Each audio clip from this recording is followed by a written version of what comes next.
Bom dia, pessoal.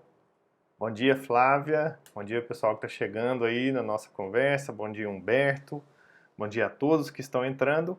Nós vamos hoje ter uma conversa bem importante, principalmente para as pessoas que têm receios em fazer os pinos, em fazer bem feito, em armar sua estratégia clínica para que você possa resolver a situação.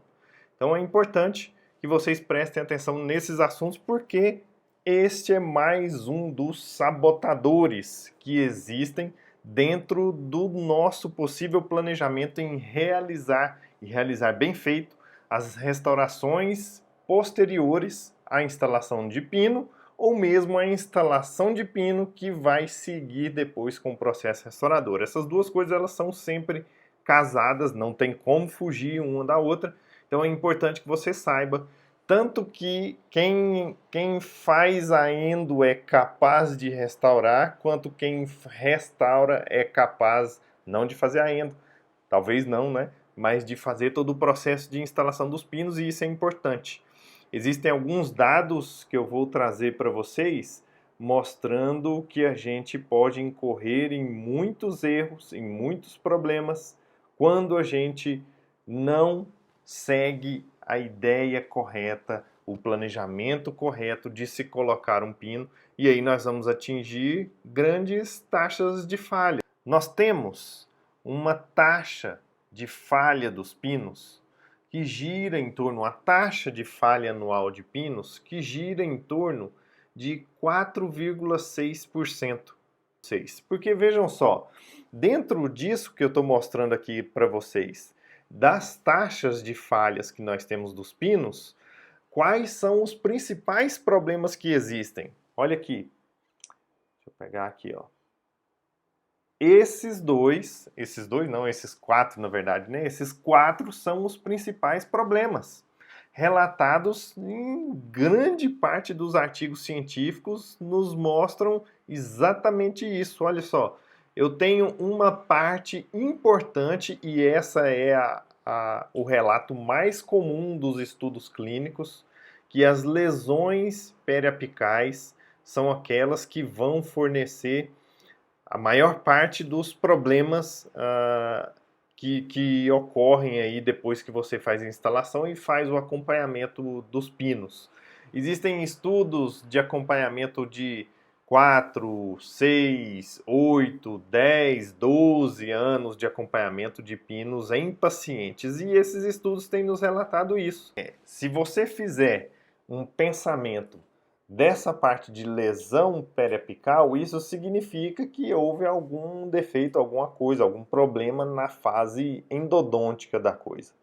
Então é importante que quem estiver aqui conosco ou quem estiver assistindo às aulas preparatórias aí da semana, que for endo ou que faça endo, se atente a esse fato.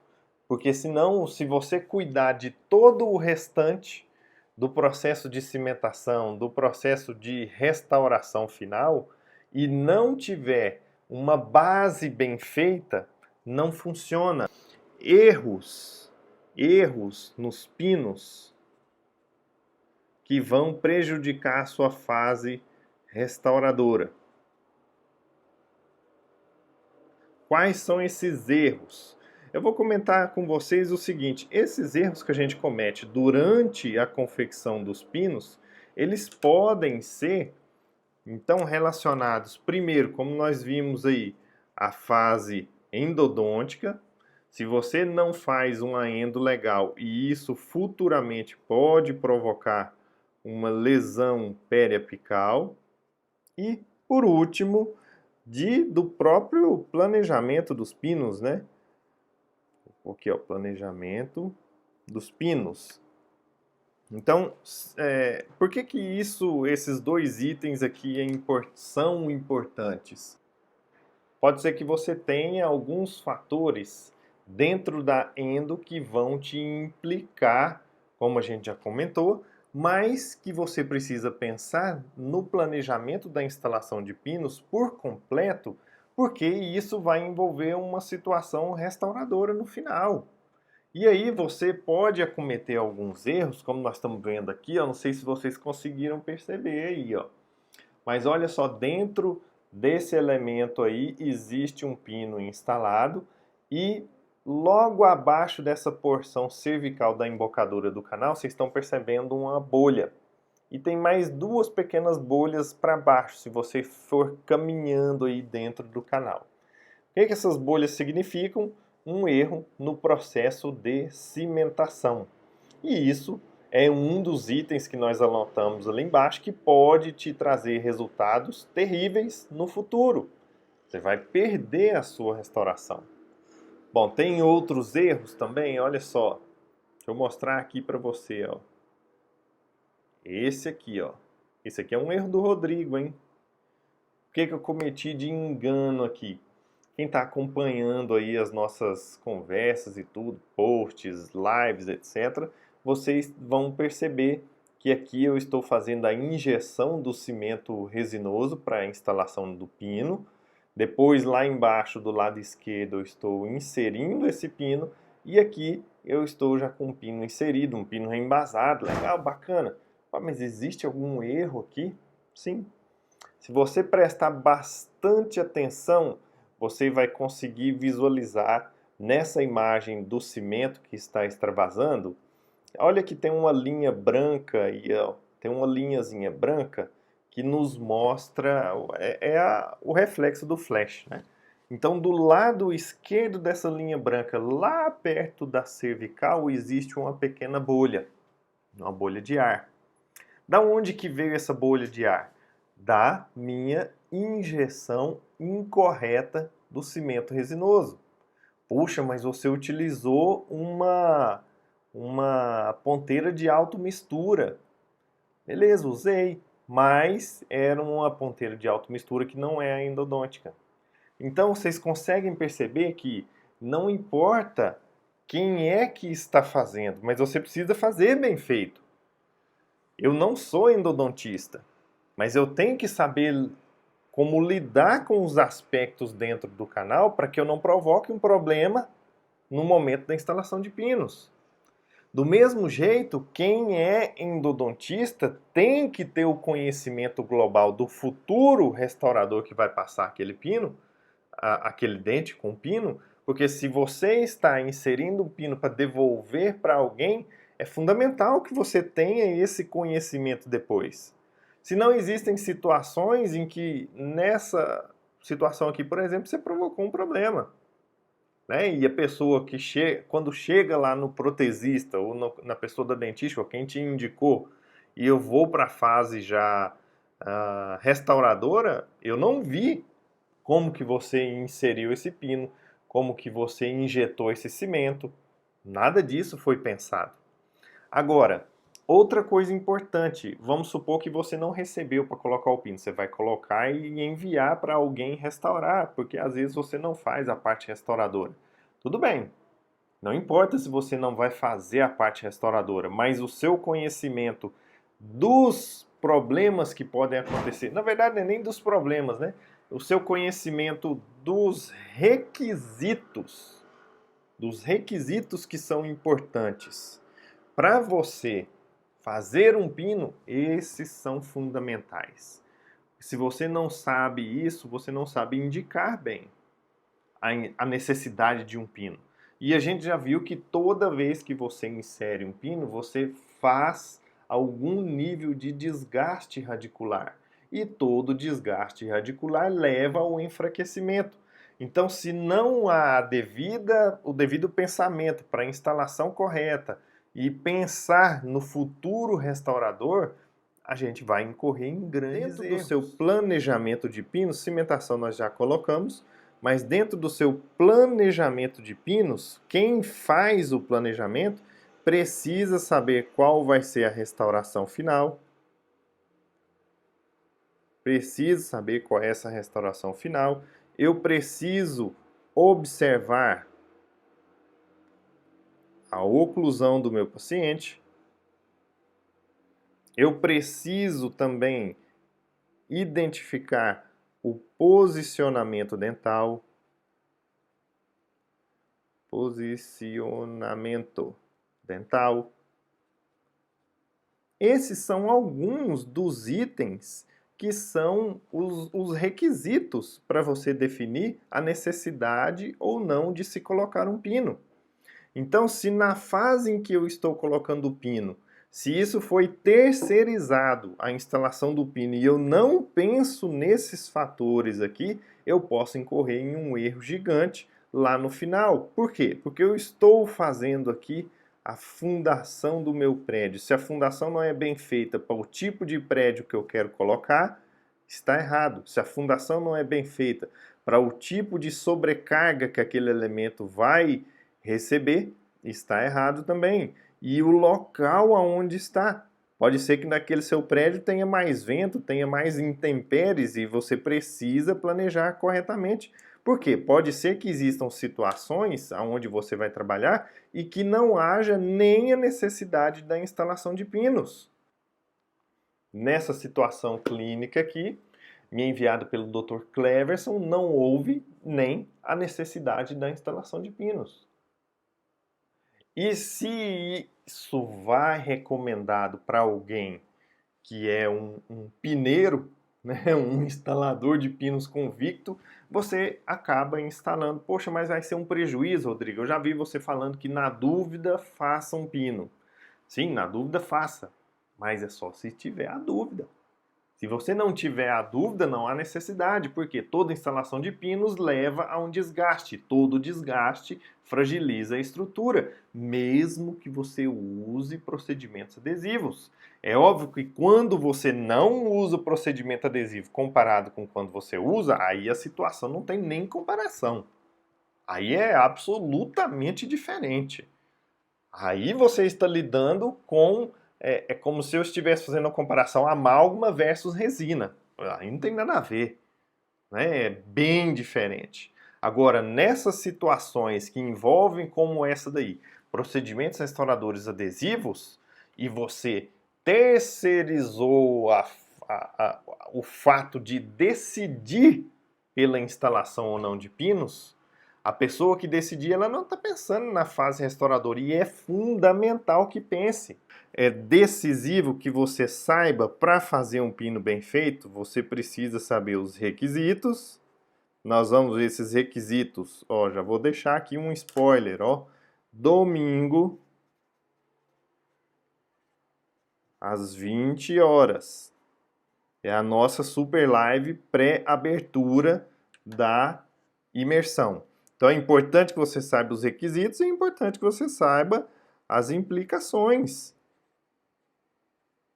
Porque se você não fizer da maneira correta, aí nós vamos gerar a grande possibilidade da maior parte dos problemas que nos acontecem. Quem está chegando agora, esses são os principais problemas que acontecem aí. Lesão periapical, fratura de raiz. Ó, se você somar fratura de raiz e fratura de pino, a gente atinge quase que o nível de lesão. Não dá para desvincular a instalação de pinos, a decisão de se fazer um pino, do processo restaurador, do planejamento global. É um quebra-cabeça que eu venho falando para vocês desde o início. É por isso que 84% das pessoas se atrevem a fazer pinos sem ter know-how, conhecimento a respeito. Se você tem conhecimento a respeito do que pode ocorrer de problemas e de como evitá-los, aí a gente abre a mente para uma possibilidade de acertos maiores. Então, vamos lá. Dentro desses aspectos que eu estou comentando aqui com vocês, surgem, e eu tenho visto inúmeras vezes, surgirem dois grandes sabotadores, dois grandes obstáculos que as pessoas me informam, independente de você ser endo, independente de você ser prótese ou orto, ou pediatra, não importa. Não importa. Eu tenho vários exemplos que eu vou mostrar a vocês ao longo da nossa imersão de pessoas que são da orto, que são da pediatria, que são da endo, que são da orto, que são da dentística, que são da prótese e que se apoderam de um novo tipo de tecnologia, de conhecimento e fazem e funciona. Olha só, professor, recebi orientação da endodontista contraindicando a reabilitação oral do 46 com pinos, pois os canais estavam muito atrésicos e ela conseguiu instrumentar o canal distal até a lima 30. Como devo proceder? O canal distal num dente inferior é aquele de eleição para você fazer a instalação de pinos e, lembrando mais um ponto importante, não há necessidade, existe um estudo publicado agora na Operative Dentistry, é um dos estudos que existe sobre esse assunto, mas esse é fantástico, em 2019, mostrando que se você coloca um, ou dois, ou três, o 2 e o 3 fazem pior, é pior para o seu paciente, é pior em termos de resistência final daquela situação clínica. Então não faz sentido nenhum, mas olha só, beleza, então esse dentista ele já estava ciente disso, que ele precisava instalar um, mas a profissional que fez a endo falou, ó, não desceu, só conseguiu instrumentar até a lima 30, então ele pergunta como ele deve proceder e tal. Dentro do nosso grupo existe uma pessoa que é endodontista já há um tempo e aí eu trouxe o comentário dela para que você entenda aonde eu quero chegar com você. Veja lá. Alexandre, não existe isso de conseguir instrumentar até a lima 30. Onde desce uma lima 6, que é a mais fina de todas, dá para ampliar para qualquer lima. Falo isso porque sou endodontista há 15 anos. Quem daqui faz endo, quem é endo, sabe exatamente isso que está sendo falado. Ou seja, o que está acontecendo aqui? É muito provável que a pessoa que fez aquela endo, talvez ela estivesse sem tempo, né? Eu não sei, alguma questão está acontecendo aí que não deixou se fazer o processo endodôntico da maneira correta, como deveria ter sido feito para fazer a instalação de pinos. Qual a preocupação do Alexandre? Poxa, a minha preocupação é em evitar um dos principais problemas que vão acontecer. Vai que ele se atreve agora, não, então eu vou lá e dá para a gente fazer o preparo? Dá, mas você vai ter algumas limitações, porque a endodontia não está teoricamente bem feita. Se ela não está bem feita, a gente pode, depois que, por mais que seja mais complicado você pensar na confecção do preparo, embora esse é um estigma que está na sua cabeça, que eu vou destruir ele daqui a pouco, você fica limitado numa situação, mas que, na verdade, ela pode te trazer esse tipo de erro. Né? E aí, ó, qual que é a minha grande preocupação? Você vai cair nessa taxa de falha anual de 4,6% e ao longo dos próximos 10 anos, mais ou menos metade dos pinos que você fez, eles tendem a falhar. Essa é a perspectiva. Essa é a perspectiva. E essa perspectiva não pode passar pelo nosso consultório. Né? Então, quem não está imbuído desses interesses de conseguir fazer melhor, de conseguir tratar a maneira de fazer os pinos de uma melhor maneira, nunca vai conseguir fazer com que seus pinos sejam 2 vezes mais rápidos, que eles não fraturem, que eles não soltem. Você vai estar dentro dessa estatística terrível que aí existe. Você estará dentro dela. Não tem o que fazer. Então a gente precisa ter essas atitudes para a gente mudar. Quais são as preocupações gigantescas que ocorrem com as pessoas, então, nesse momento aqui? Ó. Muitos de nós têm uma preocupação gigante com essa fase aqui do preparo. Então, o que eu digo para você? Siga a ordem. Lá na frente eu vou mostrar uma ordem para você, ó, dessa sequência de brocas. Ó. Então fica tranquilo. Sequência de brocas, de preparos, de coisas que você precisa utilizar para você conseguir evitar o seu maior medo, que talvez seja, pode ser que esse seja, né? Ah, eu tenho muito medo de fazer um preparo, professor, por isso que eu eu prefiro encaminhar, ou para quem está do outro lado da moeda, eu não gosto de fazer esse processo de cimentação não, esse troço é complicado demais. Sabe o que você faz? Ó, use um autoadesivo. Se você usar um cimento autoadesivo, isso te facilita muito. Agora, não adianta usar qualquer um ou usar o melhor de qualquer jeito. Aí não vai resolver. E aí você vai continuar aqui, ó, na sua taxa de falha anual de 4,6 ao ano, além de estar dentro dessa taxa de falha gigante aqui, você vai, ao longo dos próximos 10 anos, perder mais ou menos metade dos pinos que você fez. Então isso é preocupante, né? Então vejam só, primeira coisa, use isso daqui, siga a ordem. Sequência de brocas para que você não cometa os seus principais enganos. Então o que você vai fazer? Abertura, preparo da câmara coronária, ponta diamantada. Abriu, acessei, cheguei, né? Cheguei no local. Aí eu preciso preparar a embocadura. Eu vou abrir para conseguir ter acesso. Né? Olha só o tanto que isso é problemático. Se você não abre da maneira correta para ter acesso e deixa teto de câmara pulpar, que é muito comum, beleza, aí você instalou um pino maravilhoso, fez o processo restaurador, tudo certinho. Daí a pouco, o que acontece com aquele elemento? Escurece. Porque você não limpou bem o teto da câmara pulpar. Então, é importantíssimo que você saiba fazer isso. Mas se fizer da maneira incorreta, aí você trepana. Então, olha só, na hora que o indivíduo vai fazer a instalação de pinos, a maioria das vezes eu vejo as pessoas já partindo direto para o último item lá embaixo. Ó. Abriu ali, não, já está uma aberturinha, já vou direto com a broca do pino e pronto. Qual é o problema que isso acontece? Você pode desviar a posição da sua broca, mesmo que você ache que não, e fazer uma perfuração lateral. Então é importantíssimo que você siga uma sequência de brocas gates, de brocas largo, de brocas do sistema de pinos. Cada sistema de pinos tem uma broca diferente e é fundamental que você use a correta daquele sistema, senão você vai provocar problemas sem dúvidas e vai provocar, né?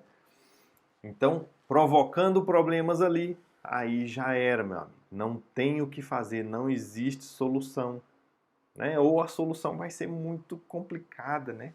Você tampar uma perfuração, vai ser uma confusão danada. Então é importante seguir essa sequência correta aqui para a gente conseguir fazer com que tenhamos uma linha de trabalho mais tranquila, mais suave, mais previsível. Lembra que agora eu acabei de falar para você o seguinte, não adianta você utilizar o melhor cimento e não saber como usa esse cimento. Então, primeiro, você vai utilizar, Rodrigo, beleza, bacana, eu vou agora fazer uso de um cimento autoadesivo. Qual que eu vou usar? Na aula de ontem tem lá as indicações. Você vai lá, assiste, que está tudo lá, explico, está tudo lá certinho. Mas você precisa fazer a sua injeção com uma ponteira de automistura com a endotip, que é aquela pontinha que entra lá dentro do canal e você vai fazendo a injeção, preenchendo aquilo tudo de maneira que você consiga sim, agora nessa situação, ter exatidão de cimento lá dentro sem bolhas. Então esse é o ponto. Depois, faça restauração adesiva. Por quê? Porque você está utilizando dentro de todo o complexo restaurado ali um processo adesivo com o pino que você instalou. E depois, se você vem e faz a sua coroa, a sua peça restauradora sem adesão com esse restante aqui, ó, ou mesmo com o pino, o fato é que você está perdendo todos os benefícios que nós tínhamos desde o início. Então não faz sentido. Tá certo? E desgaste menos a raiz.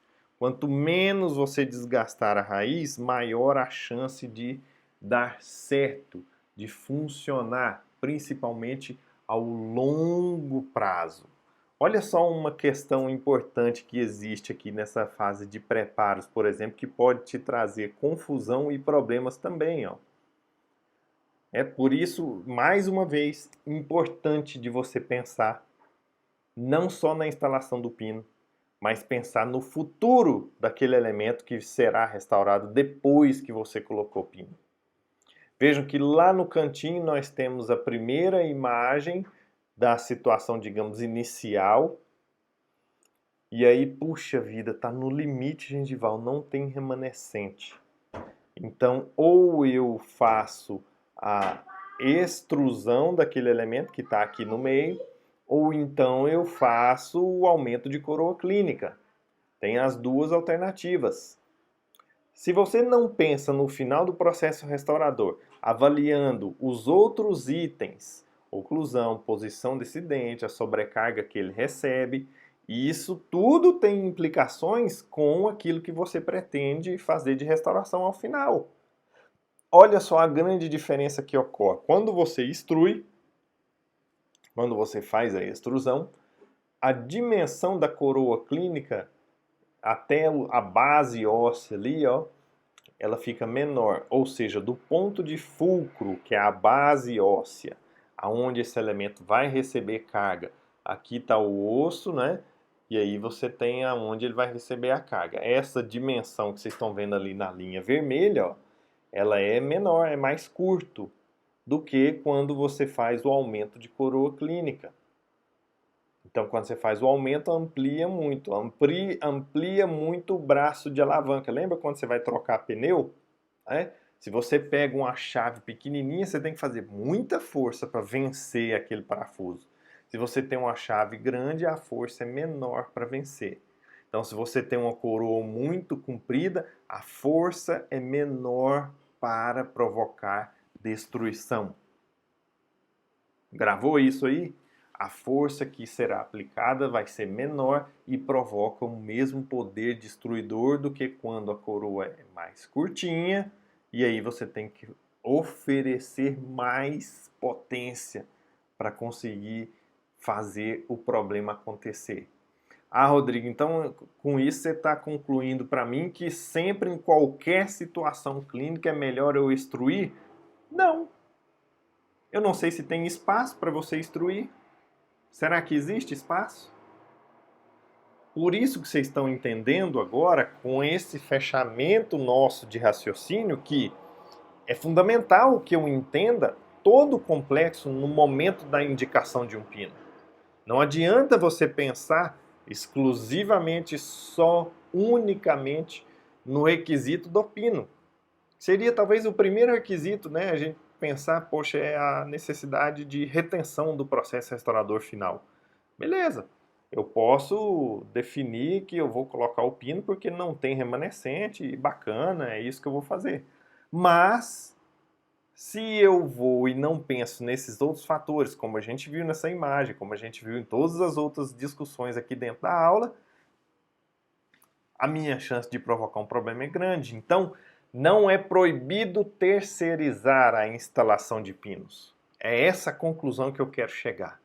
Só que quando você terceiriza e não tem uma conjunção de pensamentos seus, de quem faz o pino, se não é você, apesar de eu achar absolutamente que não compensa.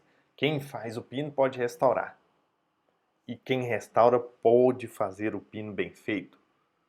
Ah, isso não tem dificuldade nenhuma. Além de não ter dificuldade, as pessoas não enxergam o quanto pode ser rentável. Eu mostrei isso na live de anteontem, né? Sobre você fazer os cálculos financeiros aí e o que pode te dar. Não, foi de ontem, pode te dar de resultado. Então tá até. Eu fiz mais um mini resumo dessa live de ontem. E está disponível aí no meu feed para você assistir. Mas eu quero sempre voltar a lembrar você que todas essas lives elas são editadas e são colocadas lá salvas, né? Elas não ficam salvas aqui. Elas ficam lá no nosso grupo do Telegram para que você possa reassistir. É uma sequência de raciocínio, é importante que você assista a sequência para não se perder. Por isso nós estamos criando uma playlist, né? Essa playlist ela vai passando de um assunto para outro e aí você consegue seguir a sua linha de raciocínio. Tá certo? Um grande abraço para vocês, até amanhã, a gente se vê e continuamos com os posts aí durante o dia inteiro, trazendo mais conteúdo para todos vocês. Um abraço!